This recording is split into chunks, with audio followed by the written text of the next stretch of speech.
আমার উম্মতের গড় বয়স হবে 60 থেকে। এই কথা শোনার পরে বিশ্বনবী আবার কাঁদতে শুরু করলেন, কারণ বিশ্বনবীর টেনশন হচ্ছে আগের উম্মতের হায়াত পাইছে বেশি, ইবাদত করছেও, আমার উম্মত হায়াত পাইছে কম, ইবাদতের সুযোগও। হায় রে, আমার উম্মতের কি হবে, আমার উম্মতের কি হবে? এই নবী তো এমন নবী, সব নবীকে আল্লাহ একটা দোয়া করার সুযোগ দিয়েছিলেন, যে দোয়াটা করা মাত্রই কবুল।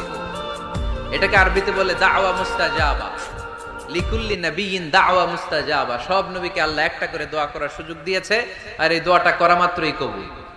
আর সব নবীরা দুনিয়াতেই ওই দোয়া করে ফেলেছে। আল্লাহ রাসূল সাল্লাল্লাহু আলাইহি ওয়াসাল্লাম বলেছেন, ওয়া ইন্নী আখতাবিউ দাওয়াতি শাফাআতান লি উম্মতি ইয়াউমাল কিয়ামা। ওই দোয়াটা আমি দুনিয়ায় করি নাই, ওই দোয়াটা আমি তোমাদের জন্য কিয়ামতের ময়দানে যাতে তোমাদেরকে সুপারিশ করে জান্নাতে ঢুকাতে পারি, ওই জন্য রেখে দিয়েছি। আহা, কত কষ্টে বিষ্ণু ঈসা ইসলাম ছিলেন, খাবার ছিল না, পেটে পাথর বেঁধেছেন। যদি বলতেন আল্লাহ ওই দোয়াটা করলাম, আপনি খাবার দেন, জান্নাতের খাবার পাঠায় দিত কে? উহুদের ময়দানে দাঁত ভেঙেছেন, রক্ত ঝরেছে, যদি দোয়াটা করতেন মুহূর্তে বিজয় দিত কে?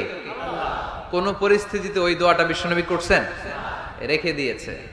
দেখেন, অন্য নবীর সাথে আমার নবীর অ্যাটিটিউডে পার্থক্য। অন্য নবীরাও চাইলে রাখতে পারতো এদের উম্মতের জন্য, না, বিপদের দিনে ওটা কাজে লাগাই ফেলছে।